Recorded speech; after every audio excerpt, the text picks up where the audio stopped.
I want to talk about some candidates for the transfer portal. As the transfer portal starts getting talked about more and more as the season comes to an end. I believe the portal opens up December 9th. And I want to talk about 5 guys I could see jump in the portal. One of these guys I don't think he does. There's another one who's like 50-50. This one is going to be one that might be kind of a controversial segment, but I'm interested to get y'all's opinion on it. The first person I want to talk about as a transfer portal candidate is Miller Moss, who just got benched during the bye week for UNLV transfer Jaden Moss.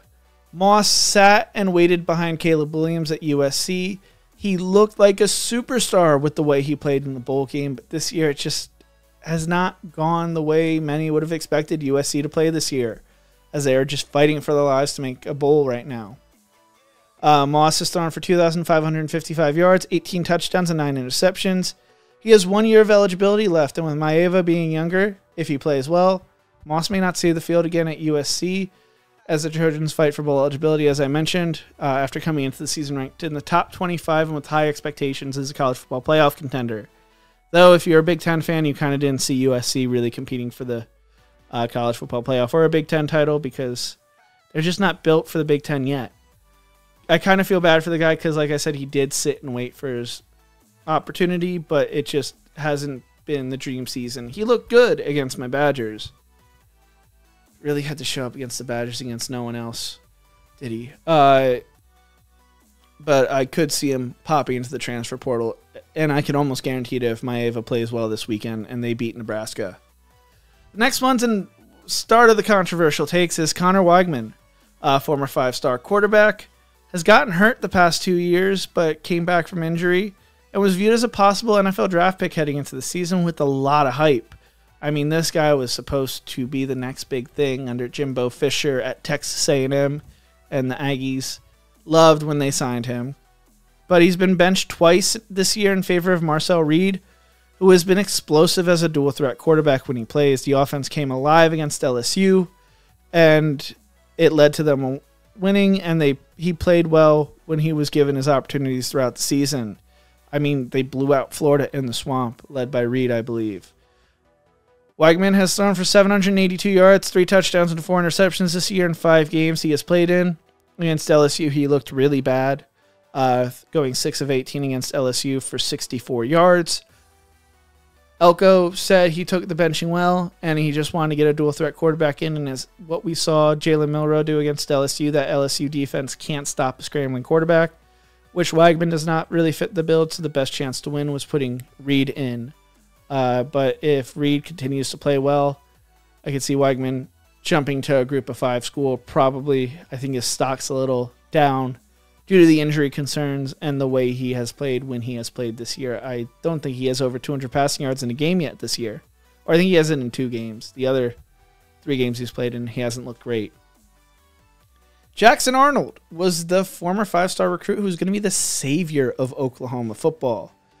And kind of one of the reasons Dylan Gabriel left Oklahoma to go to Oregon is because he was kind of getting pushed out because everybody thought Arnold was that guy.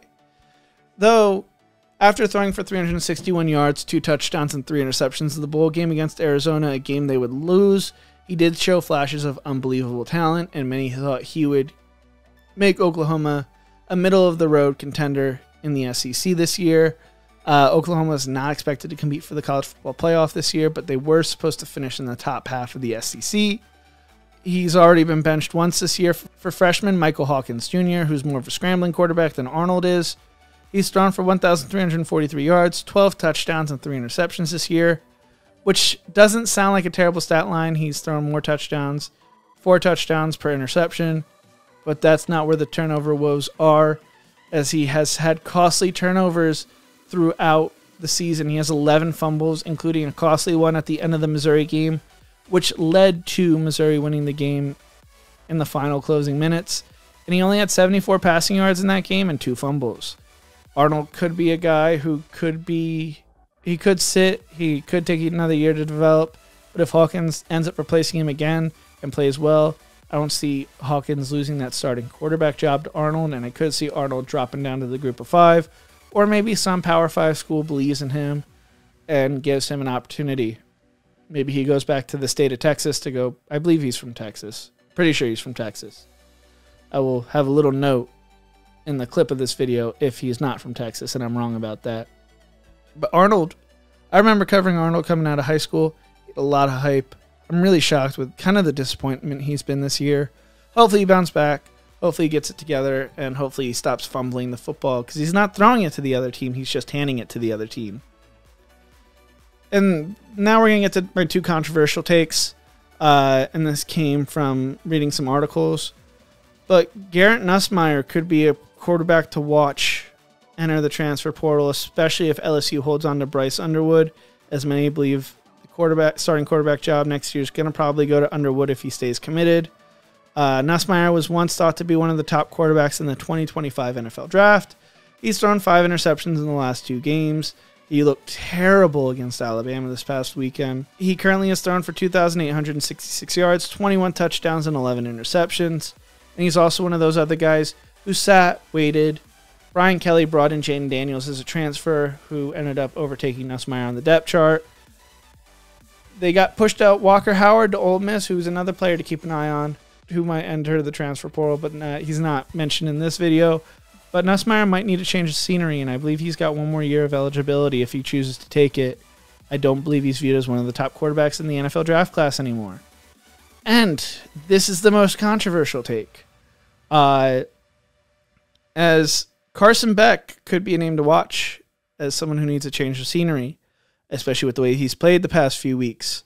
Beck was once viewed as the top signal caller in this year's NFL draft class heading into the season, and has since been talked about being a day 2 to day 3 pick. I've seen a 5th round grade on him by some scouts. And he continues to fall and fall and fall. This guy could have entered the NFL draft and I think be a day 2 pick last year. Chose to come back to Georgia. Wanted to help lead the Bulldogs to an SEC championship. He has thrown 2,488 yards, 17 touchdowns, but 12 interceptions this year, with 9 of those interceptions coming in the last 4 games to only 5 touchdowns and 11 interceptions in the last 6 games.